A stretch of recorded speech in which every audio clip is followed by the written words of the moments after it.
নমস্কাৰ বন্ধুসকল, কি খবৰ আপোনালোকৰ? আশা কৰোঁ সকলো ভালে আছে। আজি মই আৰু কাকলি আহিছোঁ তিৱা মহোৎসৱ চাবলৈ। হয়, মৰিগাঁৱতে হৈ আছে এইবাৰ 3দিনীয়াকৈ তিৱা সাংস্কৃতিক মহোৎসৱ আৰু আজি দ্বিতীয় দিন, মানে 29, 30 আৰু 31 মাৰ্চ 3 দিনীয়াকৈ পতা হৈছে এই মহোৎসৱ ভাগ। আৰু এইখন চাওক, গেটখন কিমান ধুনীয়াকৈ সজাই পৰাই তোলা হৈছে আৰু গেটখন বনাওঁতে ব্যৱহাৰ কৰিছে কাঠ আৰু বাঁহ। কেৱল এয়াই নহয় বন্ধুসকল, মই মানে বেলেগৰ ফটোত দেখা পাইছিলোঁ, ইয়াতে মানে বহুত কিবাকিবি বনাইছে, বাঁহেৰে কাঠেৰে বহুত কিবাকিবি বনাইছে। গতিকে বলক যাওঁ আজি এই তিৱা মহোৎসৱ ভাগ চাওঁ আৰু কিনো বনাইছে, কাঠ বাঁহেৰে কি কৰিছে, সকলোবিলাক আজি চাওঁগৈ। আচলতে বন্ধুসকল, মই মানে দিনতে আহিম বুলি ভাবিছিলোঁ ভিডিঅ' কৰিম বুলি, কিন্তু ৰাতি আহিলোঁ, গতিকে ভালকৈ ভিডিঅ' কৰা নাই আৰু যিখিনি পাৰোঁ এনেকৈ দেখাইছোঁ। আৰু আজিকালি মানে মিনি ব্লগ বহুত চলিছে, গতিকে আজি মিনি ব্লগ টাইপত বনাইছোঁ আৰু ভিডিঅ'টো। ইয়াতে মানে বহুত দোকান আহিছে আৰু এয়া চাওক, তিৱাসকলৰ যি সাজ পোছাক সেয়া বিক্ৰী কৰা হৈছে, লগতে অসমীয়া যি সাজ পোছাক থাকে সেইবোৰ ইয়াতে বিক্ৰী কৰা হৈছে। বহুতবিলাক দোকান আহিছে দেই এনেকুৱা। যদি আপোনালোকে মানে অসমীয়া বা তিৱাৰ যদি ট্ৰেডিশ্যনেল ড্ৰেছবোৰ কিনিব বিচাৰে, তেতিয়াহ'লে ইয়ালৈ আহি আপোনালোকে কিনিবলৈ পাৰে। কাঠ আৰু বাঁহেৰে যে নিৰ্মাণ কৰে বস্তুবিলাক, ধীৰাজ পাটৰ, তেখেতে মানে ইয়াতে এখন বিপণী খুলিছে, য'ত তেওঁলোকে বিক্ৰী কৰিছে কাঠৰ আৰু বাঁহেৰে নিৰ্মাণ কৰা বিভিন্ন বস্তুবিলাক। আৰু এয়া চাওক, ৰাম মন্দিৰ বনাইছে, ইমান ধুনীয়াকৈ একদম ছেম টু ছেম ৰাম মন্দিৰ বনাইছে। দেখি পেলাই মানে পূৰা মনটো ভাল লাগি গ'ল। আৰু এইটো বিক্ৰীৰ কাৰণেই থৈছে। আৰু এইবিলাক চাওক, প্ৰদৰ্শনীৰ কাৰণে এইবিলাক বিভিন্ন ধৰণৰ বস্তুবিলাক আনিছে তেখেতে। যদি কোনোবাই কিনিম বুলি বিচাৰ কৰে, তেতিয়াহ'লে কিনিবলৈ পাৰে। আৰু ইয়াত দেখুওৱা আছে পূৰ্বতে তিৱা ৰজাসকলে ব্যৱহাৰ কৰা সাংস্কৃতিক বাদ্যযন্ত্ৰবোৰ, আৰু লগতে দেখুৱাইছে যুদ্ধ ক্ষেত্ৰত যিবোৰ ঢাল তৰোৱাল ব্যৱহাৰ কৰে তাৰ কিছুমান সা সামগ্ৰী। আচলতে মানে তিৱা জনগোষ্ঠীৰ যিবোৰ সা সামগ্ৰী আছে সকলোবোৰ ইয়াতে মানে প্ৰদৰ্শনী কৰা হৈছে। এইবোৰ বিক্ৰীৰ বাবে নহয়, কেৱল মানুহক চাবৰ কাৰণে, যাতে জানিবৰ কাৰণে, যাতে আগৰ যিবোৰ ৰজা আছিল তেওঁলোকে কেনেকুৱা ধৰণৰ বস্তুবোৰ ব্যৱহাৰ কৰিছিল। এয়া হৈছে বঘৰাৰ কইনাকান্দা শিলৰ এটা ডেমো, মানে কইনাকান্দাৰ শিলৰ বিষয়ে মানুহক জনাবৰ কাৰণে এই ঠাইতে কইনাকান্দা শিলৰ নিচিনা এটা শিল বনোৱা হৈছে। আৰু ইয়াতে তেওঁলোকে ৰাখিছে বিভিন্ন ধৰণৰ কাঠেৰে নিৰ্মিত বস্তুবোৰো। যদি আপোনালোকে কইনাকান্দাৰ পাহাৰৰ বিষয়ে নাজানে, তেতিয়াহ'লে মোৰ এটা ভিডিঅ' বনোৱা আছে অলৰেডি, গতিকে বটনত যাব বা ডিছক্ৰিপশ্যনত লিংক থাকিব, গৈ পেলাই সেই ভিডিঅ'টো চাবগৈ পাৰে। চাওক, কাঠেৰে নিৰ্মাণ কৰা ইমান ধুনীয়া ধুনীয়া মানে বস্তুবোৰ ঘৰত সজাবৰ কাৰণে সঁচাই বৰ ধুনীয়া লাগিব আৰু বস্তুবোৰ বৰ ধুনীয়াকৈ বনাইছে। আৰু এয়া চাওক, এয়া হৈছে কাঠেৰে আৰু বাঁহেৰে নিৰ্মাণ কৰা কাপ প্লেট, লগতে হাতা, ঘৰত ব্যৱহৃত, পাকঘৰত ব্যৱহৃত যিবোৰ বস্তু সেইবোৰ কাঠেৰে বাঁহেৰে নিৰ্মাণ কৰিছে। আৰু এয়া লগত কইনাকান্দা শিলৰ এটা ডেমো। আৰু বন্ধুসকল, এয়া চাওক, তেওঁলোকে ইয়াতে মানে বাঁহেৰে নিৰ্মাণ কৰা বিভিন্ন ধৰণৰ মূৰ্তিবোৰ ৰাখিছে, যিবোৰ প্ৰদৰ্শনীৰ কাৰণে। এয়া ভগৱান শিৱজীৰ এটা মূৰ্তি, লগতে ভগৱান বিষ্ণুৰ মূৰ্তি, আৰু বিভিন্ন ডাঙৰ ডাঙৰ মানুহ যেনেকৈ মহাত্মা গান্ধী বা বিভিন্ন ধৰণৰ চৰাই চিৰিকটি এনেকৈ বাঁহেৰে আৰু কাঠেৰে নিৰ্মাণ কৰা বস্তুবোৰ ইয়াত ৰাখিছে প্ৰদৰ্শনীৰ কাৰণে। বৰ সঁচাই সুন্দৰ লাগিছে। আৰু এয়া চাওক, ভগৱান বিষ্ণুৰ কিমান ধুনীয়াকৈ বনাইছে বাঁহেৰে। আৰু এইফালে নিৰ্মাণ কৰিছে জঙাল বলহুৰ এটা প্ৰতিমূৰ্তি, বাঁহেৰে, সম্পূৰ্ণ বাঁহেৰে। এয়া চাওক, জঙাল বলহু ঢাল তৰোৱাল লৈ থিয় হৈ থকা এটা মূৰ্তি বনাইছে, আৰু এইটো সম্পূৰ্ণ বাঁহেৰে নিৰ্মাণ কৰিছে। আৰু বন্ধুসকল, মানে মই জীৱনত এইবাৰ প্ৰথম দেখিছোঁ ইমান ধুনীয়াকৈ বাঁহেৰে নিৰ্মাণ কৰা। যদি আপোনালোকে আগতে ক'ৰবাত দেখা পাইছে, মোক কমেণ্ট কৰি জনাবচোন, ক'ত দেখা পাইছে আপোনালোকে আগতে এনেকুৱা। আৰু ইয়াৰ নিচেই কাষতে ৰখা হৈছে তিৱা ভূমিপুত্ৰসকলে পুৰণি কালৰ পৰা মাছ ধৰিবৰ কাৰণে আৰু খেতি বাতিৰ কাৰণে যিবোৰ সঁজুলি ব্যৱহাৰ কৰিছিল, সেই সঁজুলিসমূহ ইয়াত দেখুওৱা হৈছে। আৰু ইয়াতে মানে তেওঁলোকে দেখা বিচাৰিছে যে পুৰণি কালত কি কি বস্তু ব্যৱহাৰ কৰিছিলে, আৰু যিবোৰ বৰ্তমান সময়ত আপোনালোকে গাঁও ভূঞে গ'লে দেখা নাপায়, কিন্তু ইয়াতে আপোনালোকে প্ৰদৰ্শনীত সুন্দৰকৈ দেখিবলৈ পাব। আৰু এইবোৰ যে সঞ্চয় কৰি ৰাখিছে, সঁচাই কিন্তু ক'বলগীয়া। ইয়াৰ কিছুমান বস্তু ময়ো চিনি নাপাওঁ, আপোনালোকে চিনি পায় নাই মোক কমেণ্ট কৰি জনাব।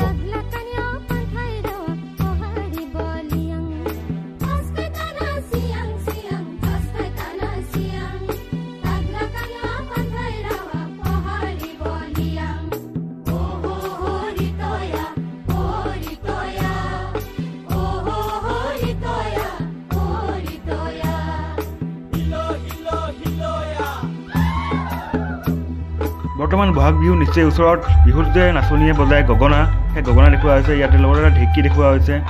এয়াই আৰু তেওঁলোকৰ যিবোৰ পুৰণি সামগ্ৰীবোৰ সকলোবোৰ ইয়াত দেখুৱাব চেষ্টা কৰিছে তেওঁলোকে।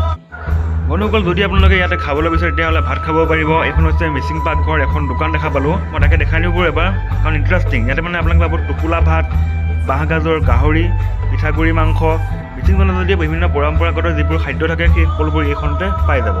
আৰু বন্ধুসকল, এইফালে চলি আছে ফেশ্বন শ্ব'। হয় বন্ধুসকল, আপোনাৰ ঠিকে শুনিছে, ইয়াতে পাতিছে এটা ফেশ্বন শ্ব', য'ত দেখুওৱা হৈছে তিৱা জনগোষ্ঠীৰ মহিলাসকলে কি কিনো কাপোৰ পিন্ধে, কি কি কাপোৰৰ নামবিলাক মানুহক জানিবৰ কাৰণে, দেখাবৰ কাৰণে এটা ফেশ্বন শ্ব' পাতিছে। গতিকে বৰ ধুনীয়া লাগিছে, অলপমান আপোনালোকেও চাওক আৰু ময়ো এনজয় কৰোঁ। তো বলক এতিয়া ফেশ্বন শ্ব'ত এবাৰ চাওঁ। Anine sajone ya karatao anga se labdo chulao makhabarone hulao hulao makhabarone hulao anine sajone ya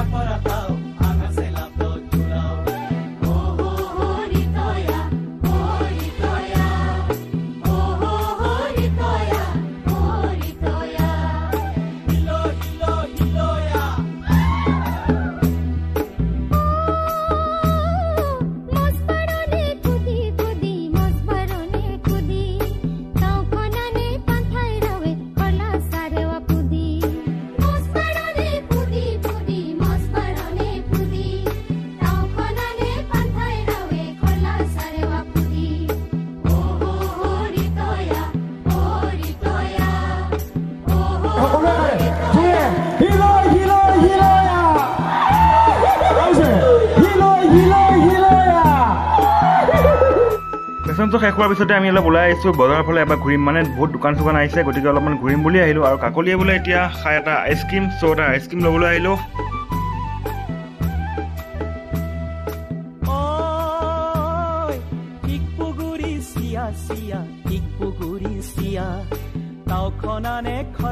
আৰু ইয়ালৈ আহি গম পালোঁ যে ইয়াতে তিৱাসকলৰ যি থলুৱা খাদ্য সেয়াৰো এটা জুতি লোৱাৰ ব্যৱস্থা কৰিছে তেওঁলোকে গতিকে বলক যাওঁ গাহৰি পুৰিছে বোলে গাহৰি পুৰা গোন্ধ আহি আছে চ' ফটাফট যাওঁ গাহৰি পুৰা অলপমান খাই দিওঁ আৰু আপোনালোকক অকণমান দেখাই দিওঁ নিশ্চয় আপোনালোকে গম পায় যদি আপোনালোকক মই কওঁ যে তিৱাসকলৰ ট্ৰেডিশ্যনেল ফুড তাত গাহৰি চাইমদ আৰু আপং এয়া যদি নাহে তেতিয়াহ'লে সম্পূৰ্ণ নহয় চ' এয়া চাওক দোকানবোৰত গাহৰি আৰু মিছা মাছৰ পোৰা তাৰপিছত ডাঙৰ ডাঙৰ মাছৰ পোৰা ব্ৰইলাৰ মাংসৰ পোৰা এনেকৈ বিভিন্ন ধৰণৰ মাছৰ লগতে আপং আৰু চাইমদৰ ব্যৱস্থা কৰা হৈছে যদি কোনোবাই খাবলৈ ইচ্ছা কৰে ইয়াৰ পৰা লৈ খাব পাৰে আৰু প্ৰত্যেকডাল খলিৰ দাম মানে প্ৰত্যেকটো মাংসৰ খলিৰ দাম 100 টকা বা মাছৰ দাম 100 টকা আৰু প্ৰত্যেকটো বটলত আপঙৰ 100 টকা আৰু যিবোৰ দেখা পাইছে কি বুলি কয় চাইমদৰো 100 টকাই আৰু এয়াই হৈছে ইয়াৰ পৰিৱেশটো আৰু চব ধোঁৱা হৈ আছে মানে চবফালে মানে পুৰি এইমাত্ৰ পৰে আৰু গৰমে যদি আপুনি খাবলৈ পাৰে তাৰ ব্যৱস্থা তেওঁলোকে কৰি দিয়ে আৰু এইখন দোকান চাওক এইখন দোকান আহিছে ধেমাজিৰ পৰা আৰু ধেমাজিৰ পৰা ইয়াত আহি তেওঁলোকে যি তিৱা ট্ৰেডিশ্যনেল ফুড সেইবোৰ ইয়াতে বিক্ৰী কৰিছে যদিও মই আপোনালোকক গাহৰি খাম বুলি কৈছিলোঁ কিন্তু আমি গাহৰি লোৱা নাই আমি ইয়াতে ল'লোঁ এটা ব্ৰইলাৰ মাংসৰ পিচ যিটো 100 ৰুপিজ ল'লে আৰু ইয়াত পুৰিব দিছোঁ এয়া চাওক পুৰি আছে এই পিচটো পুৰিম আৰু মানে পুৰি পেক কৰি লৈ যাম আৰু ঘৰত গৈ খামগৈ